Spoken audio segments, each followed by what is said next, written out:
नमस्कार साथियों, मैं राजकुमार शर्मा आपका स्वागत करता हूं मेरे YouTube चैनल राज शर्मा पर। तो आज अपनी कक्षा 12 हिंदी अनिवार्य के अंतर्गत लेसन 5 पर चर्चा करते हैं। कौन कौन से प्रश्न बोर्ड में पूछे जाते हैं और कौन सी लाइनें महत्वपूर्ण हमारे लिए, उस पर हम बात करते हैं। तो आइए देखते हैं इस सेशन में शमशेर बहादुर सिंह की रचना लेसन 5 में। तो इसमें उनका एक तो जन्म 13 जनवरी सन 1911 को देहरादून उत्तर प्रदेश में उनका जन्म हुआ, जो उत्तराखंड में स्थित है। इसके बाद उनकी कुछ प्रमुख रचनाएं हैं प्रकाशित की हुई, कुछ कविताएं, कुछ और कविताएं। चुका भी हूं नहीं मैं, इतने पास अपने बात बोलेगी, काल तुझसे होड़ है मेरी, उर्दू हिंदी कोर्स का इन्होंने संपादन किया। वेरी इंपॉर्टेंट प्रश्न है, यहाँ से न्यू टाइप का प्रश्न बनेगा, आप इसको याद करिए। अब इनको सम्मान कौन से मिले, ये भी आपको उसमें उल्लेख करना पड़ेगा, जिसमें साहित्य अकादमी तथा कबीर सम्मान इनको मिले हैं। इसके अलावा इनका जो निधन हुआ है, ये भी आपको परिचय में देना है। सन 1993 में अहमदाबाद गुजरात के अंदर इनकी जो मृत्यु है वो हुई है, ये हमें याद रखना है। इसके बाद इन्होंने खुद को उर्दू और हिंदी का दो आव मानने वाले शमशेर की कविता एक संधि स्थल पर खड़ी है। तो यहां से एक प्रश्न बनता है, खुद को ये क्या मानते हैं, उर्दू और हिंदी का दो आव मानने वाले कवि मानते हैं अपने आप को, इसलिए यहां से एक प्रश्न बनेगा, तो आप याद करें। इसके बाद विचारों के स्तर पर प्रगतिशील और शीलक के स्तर पर प्रयोग धर्मी कवि भी शमशेर की पहचान के रूप में, बिंब धर्मी कवि के रूप में भी इनकी पहचान मानी गई है। तो यहां से एक प्रश्न बनेगा, तो यहां से भी आप इस प्रश्न को आप याद करेंगे। इसके बाद अपने बात करते हैं कि इन्होंने जो कथा और शिल्प दोनों ही स्तरों पर उनकी कविता का जो मिजाज है वो एक अलग रूप में दिखता है। इसके अलावा उर्दू शायरी के प्रभाव से संज्ञा विशेषण से अधिक बल जो इन्होंने सर्वनामों, क्रियाओं, अवयवों और मुहावरों को इन्होंने स्थान दिया है। तो यहां से एक प्रश्न बनता है, जो हम किस में लिखेंगे, जीवन परिचय में। इन लाइनों को आपको लिखना है। इसमें देखेंगे इन्होंने सचेत इंद्रियों का यह कवि जो प्रेम, पीड़ा, संघर्ष और सृजन को गूंथ कर कविता का महल बनाता है, तो वह ठोस तो होता ही है, अनुगुंजों से भी भरा होता है। वह पाठक को न केवल पढ़े जाने के लिए आमंत्रित करती है, बल्कि सुनने और देखने को भी करता है।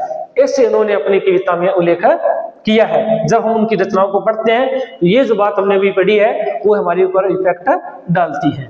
अब इनको प्रयोगवादी 1943 से जो प्रारंभ माना जाता है, ये प्रश्न इंपॉर्टेंट है, पूछा जाता है प्रयोगवादी का जो प्रारंभ है वो कब से माना गया है, तो कितना है, 1943 से। वेरी इंपॉर्टेंट प्रश्न है, इसको याद करेंगे आप।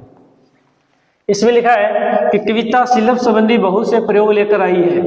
नए इसमें बिंब स्थापित किए गए, किसमें, प्रयोगवादी में। नए प्रतीक, नए उपमान कविता के उपकरण के रूप में बताए गए हैं। यहां तक कि पुराने उपमानों में भी नए अर्थ की चमक भरने का प्रयास प्रयोक्ता कवियों ने किया है, यानी इसके अंतर्गत उल्लेख किया गया है। इसके अलावा अपना आस पड़ोस कविता का हिस्सा भी बना है। प्रकृति में होने वाला परिवर्तन मानवीय जीवन चित्र बनकर अभिव्यक्त हुआ है, इसमें इसका उल्लेख है। अब जो हम हमारी जो बुक में जो कविता दी गई है इनकी, शमशेर बहादुर सिंह की उषा कविता, उस उषा कविता में लिखा क्या है, सूर्योदय के ठीक पहले के पल पल परिवर्तित प्रकृति का शब्द चित्र है। यहां से प्रश्न पूछा जाएगा, इस पंक्ति को आप याद करेंगे।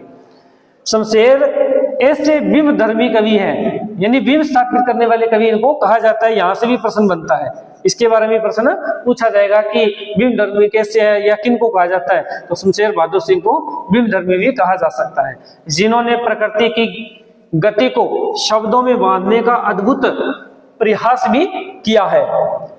ये जो कविता है हमारी जो बुक में है, इसका उदाहरण क्या प्रस्तुत करती है, ये कि कवि भोर के आसमान का मुखदृष्टा भी नहीं है, वह भोर की आसमानी गति को धरती के जीवन भरे हलचल से जोड़ने वाला सृष्टा भी बताया गया है।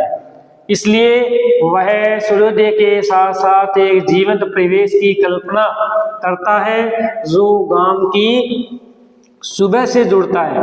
ये इस कविता में उल्लेख किया गया है। जो यहाँ मेन जो बातें हैं वो हमें इसमें याद रखनी है, इसी के ऊपर प्रश्न पूछा जाता है। वहां सील है, राख से लिपा हुआ चौका है और स्लेट की कालीमा पर चाक से रंग मलते अदृश्य बच्चों के नन्हे हाथ हैं। यहाँ ये प्रश्न बनता है इन दो लाइनों में, क्या बनता है, बिंब स्थापित कीजिए। ऐसे प्रश्न बिंब से संबंधित आते हैं कि कवि ने बिंब कैसे स्थापित किया। इस प्रकार का जब प्रश्न आए तो यहाँ ये जो मैंने 3 लाइनें इंपॉर्टेंट जो अंडरलाइन की है, इन लाइनों को आपको वहां एग्जाम्पल के रूप में प्रस्तुत करना पड़ेगा। यह एक ऐसे दिन की शुरुआत है जहां रंग है, गति है और भविष्य की उजास है और हर कालिमा को चीर कर आने का एहसास भी कराती हुई उत्साहता है। तो ये इस कविता के अंदर उल्लेख किया गया है जो आपको इस टॉपिक में से आपको याद करना होगा और वेरी इंपॉर्टेंट लाइन है जिनको आपको अच्छी तरह से याद करें।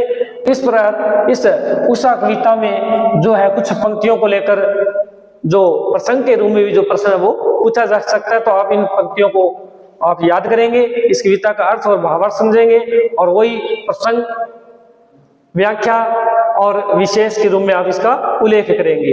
तो इस प्रकार से इस कविता में इस प्रकार के प्रश्न पूछे जाते हैं जिसमें आपको प्रसंग, व्याख्या और विशेष आपको याद करना है और शमशेर बहादुर जी के जीवन परिचय के बारे में इस प्रकार के प्रश्न बोर्ड में जो है आते हैं और वेरी इंपॉर्टेंट रचना है। आप इसको इस तरीके से पढ़ें। तो नेक्स्ट वीडियो मिलते हैं, तब तक के लिए धन्यवाद।